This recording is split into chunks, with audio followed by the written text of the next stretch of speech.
If China could control the United States today, they would kill me. Actually, literally, physically, no joke, no hyperbole, no exaggeration whatsoever. If they already controlled the United States, they would kill me on week one. You might be okay because you haven't spoken up, but I've spoken up. I'm dead. I'm physically dead on week one. You've ever heard the phrase, never again, about the Holocaust? But indeed, never again is happening right now, as China has rounded up the Uighurs, and although they're not being slaughtered yet,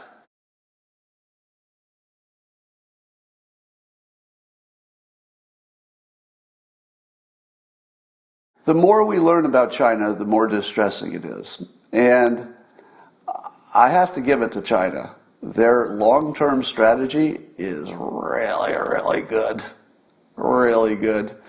And it goes like this. I think they've referred to it by some other term, like what is it, universal war or something. But the idea is that everything the country does is in the context of trying to dominate other countries. So it's like a permanent war footing, but it's not just military, it's economic, it's influence, it's cyber, it's everything they can do.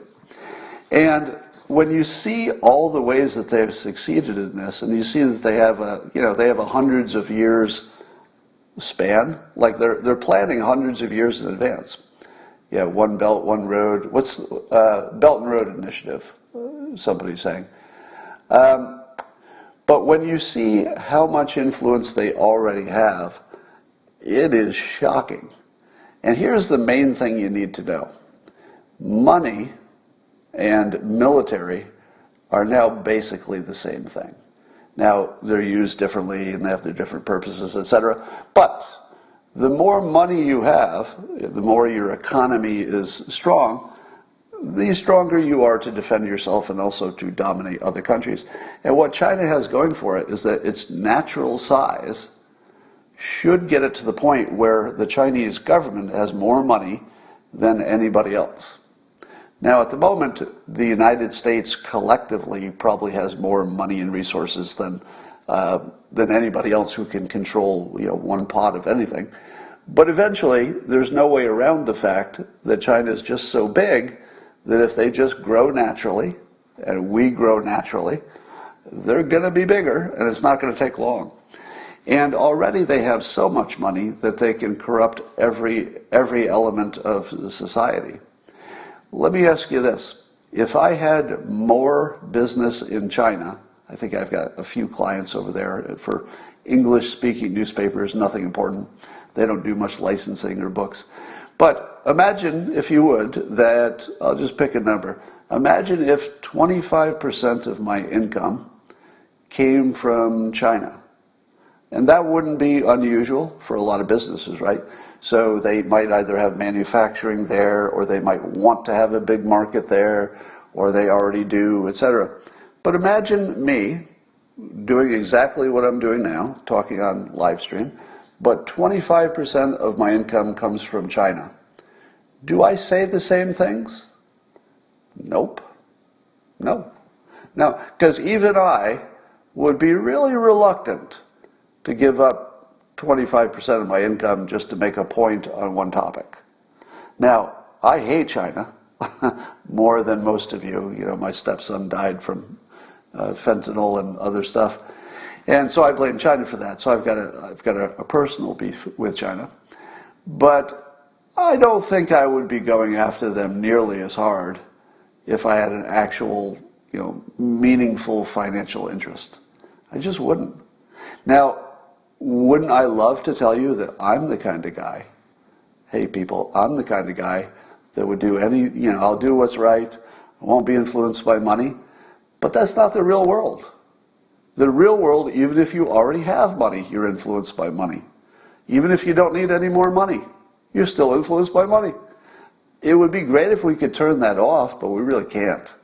And you're not even always aware of it, right? Because you're making millions of choices a minute about what to do and what not to do. And it would be really easy for me to not mention that China is the biggest threat to the United States and that they do clearly intend to destroy us. Now, let me say that as clearly as possible. China's intention, as far as I can tell, is to destroy the United States in the long, long run, meaning that to dominate us and to make the United States unimportant compared to China's influence in the world. And it looks like they're on a path to do that. It would be hard to imagine that they would not succeed because they have a gigantic advantage. Their economy is just so gigantic. So if we don't find a way to make more money than them or to shut them out from our technology development, we are absolutely screwed. Maybe not in my lifetime, but if you're 30 years old, definitely in your lifetime, you would be Chinese. You want to hear a scary thought? I thought of this yesterday. Imagine, if you would, China somehow got like actual control of the United States. You could argue that they have a lot of control because they have money, and every politician basically is bought by China except Trump, as far as I can tell. Trump might be the only politician who's not bought off by China. And so we're seeing this happen now, right in front of us. China taking over the world.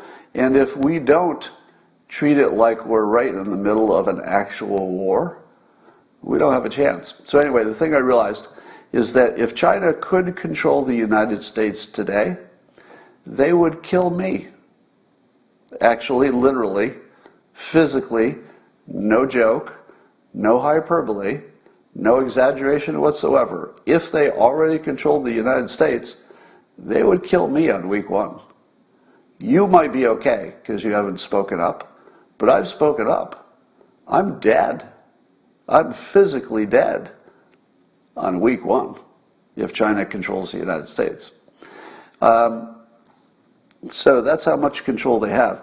And the beauty of their strategy is very much like the alleged but not proven election fraud, which is only alleged and there's no court-proven proof. Are you hearing that?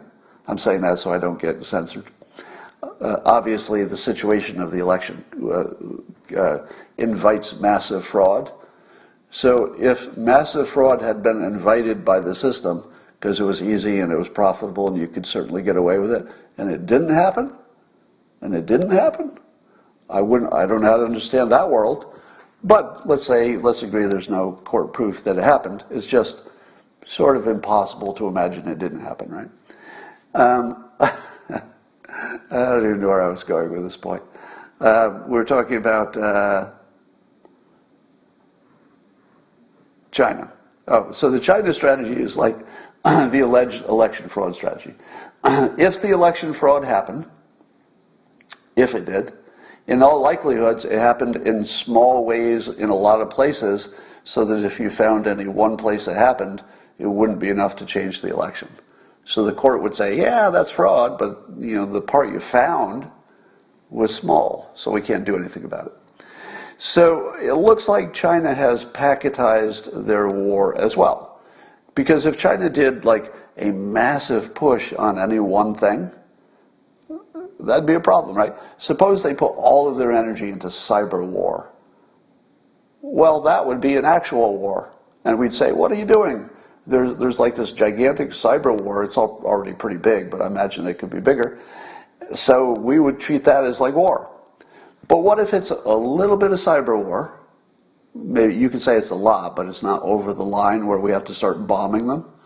And there's a little bit of bribing, but not so much we're going to stop trading with them. There's a little bit of cheating on the trade, but not so much that nobody wants to stop trading with them. There's a little bit of influence by, let's say, buying a lot of shares of media properties in the United States. Do you know how much of our media properties are owned by China? A lot. But if you only looked at that by itself, you'd say, yeah, that's a problem, but by itself, it's not such a big problem. So this packetized war, where they're attacking us literally on every front where you can be attacked. They're sending us fentanyl. Imagine if they sent us more fentanyl. So the amount they're sending now is killing, what, 50,000 Americans a year? Imagine if they upped that to 2 million. Well, then it's war. That's actual war. If 2 million people a year were being killed in this country from their fentanyl, we would actually militarily respond. But 50,000 a year? They found our sweet spot. Just enough to hurt, not enough that you want a nuclear war, right? Because right now it's only, well, my stepson died, but maybe yours didn't. If your kid didn't die, it's not your biggest problem, right? I mean, the reason I have such an attitude about it is my kid died. You would too. And so they have this brilliant strategy of packetizing all of their evil so it's just small enough that you don't nuke their fucking bastard asses. It's brilliant. It's brilliant. Now, I'd like to think that the United States is giving as good as it's getting. I don't know that that's the case. Because we hear about what China does, we don't hear what we do to China. But I'd like to think it's a lot. And if it's not, it ought to be. Over in Nazi China, have you ever heard the phrase, never again, about the Holocaust? That's sort of the slogan, never again, because never again will the world stand by when some ethnic group is rounded up and slaughtered. But indeed, never again is happening right now, as China has rounded up the Uighurs, and although they're not being slaughtered yet, somebody asked me, Scott, what do you think about people who invest in Apple Computer who allegedly their parts are made by Uighur slave labor? To which I say, what exactly was the alternative? Would it be better if the Uyghurs didn't have work? Because I feel like they would be sort of expendable, if you know what I mean, if they didn't have slave labor. So while I'm not in favor of slave labor, it might be better than the alternative that China has planned for them. If they could get some value out of them, that's probably the only reason they're alive.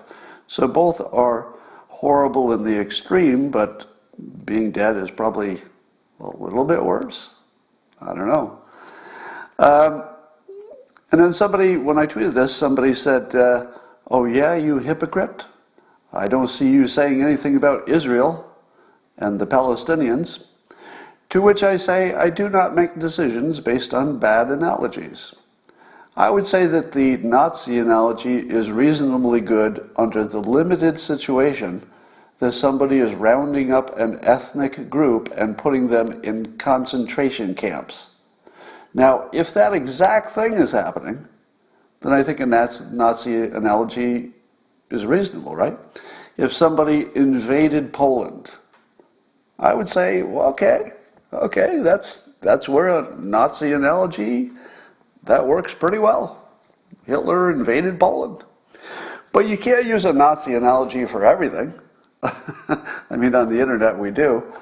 But I like to keep it for those things that are right on the nose, you know, a concentration camp for one ethnic group, that's right on the nose. I think that's a fair analogy, comparison, whatever you want to call it. But when you're talking about Israel and the Palestinians, you've got all kinds of other things going on. But the most important difference is that the Palestinians have a clear ability to affect their own fate. The Palestinians, if they wanted to, could build a powerful region, have self-control, have nobody bother them, be good neighbors, make a fortune. But they don't want that. If they wanted it, they could have it. Everybody wants them to have it. There's nobody who doesn't want them to have a good life, so long as they, don't bother other people. So I think those are the worst analogies in the world. And my general take about the Middle East is that the only thing that matters is power. And whoever has the power uses it. And you don't really need to dig down much deeper than that. But it does matter if you have at least some amount of control over your own fate.